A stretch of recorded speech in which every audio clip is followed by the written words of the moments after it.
फटाक 30 सेकंड में खबर। डाउनलोड कीजिए तक ऐप, लिंक डिस्क्रिप्शन में। भारत तक अब नए अंदाज में।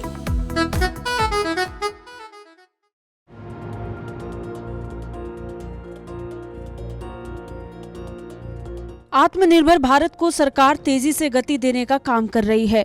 इसके तहत सरकार विभिन्न उद्योगों को बढ़ावा देने के लिए निरंतर काम करती रहती है, जिसका अच्छा परिणाम भी देखने को मिलता है। इसी कड़ी में सरकार के 2,30,000 करोड़ रुपए के नीतिगत प्रयासों से उत्साहित घरेलू इलेक्ट्रॉनिक्स विनिर्माण उद्योग भी अब बेहतर करने वाली है। इस नीति के तहत आने वाले वित्त वर्ष में इलेक्ट्रॉनिक्स विनिर्माण उद्योग में 30% की वृद्धि के साथ लगभग 7 लाख करोड़ रुपए की होने की उम्मीद है। वैश्विक स्तर पर इलेक्ट्रॉनिक्स आपूर्ति को आगे बढ़ाने के साथ साथ इसकी एक पूरी श्रृंखला को तैयार करने की भी कोशिश हो रही है। सरकार की कोशिश है कि आत्मनिर्भर भारत की दिशा में ऐसा सशक्त भारत बनाया जा सके जिसके तहत संभावित उद्योगों से आर्थिक वृद्धि का सृजन हो सके। इसके लिए सरकार ने विभिन्न उद्योगों पर बड़े स्तर पर पैसा लगाने का फैसला किया है।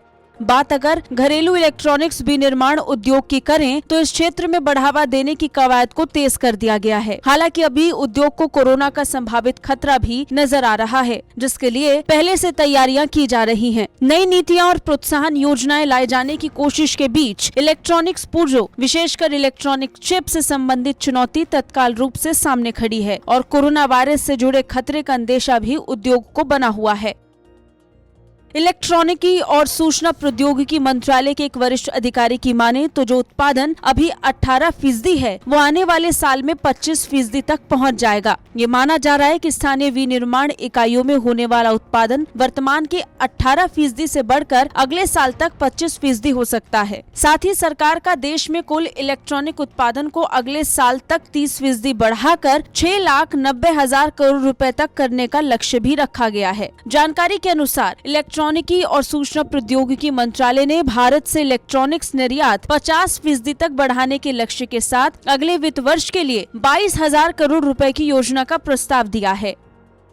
उद्योग संगठन India cellular and electronics association के मुताबिक 2020-21 में देश में मोबाइल फोन उत्पादन बढ़कर 2,20,000 करोड़ रुपए हो गया है और मार्च 2022 तक ये 2,75,000 करोड़ रुपए को पार कर जाएगा।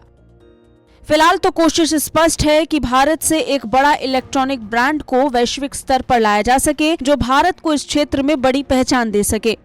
फिलहाल आत्मनिर्भर भारत के सपने को साकार करने की दिशा में भारत लगातार आगे बढ़ता नजर आ रहा है। हालांकि कोरोना काल इस दिशा में अब तक की सबसे बड़ी चुनौती रही है, जिसकी वजह से आर्थिकी को बड़ा नुकसान हुआ, लेकिन फिर भी भारत इससे उभरा और आगे आने वाले समय की तैयारियों में जुटा रहा। ब्यूरो रिपोर्ट, भारत तक।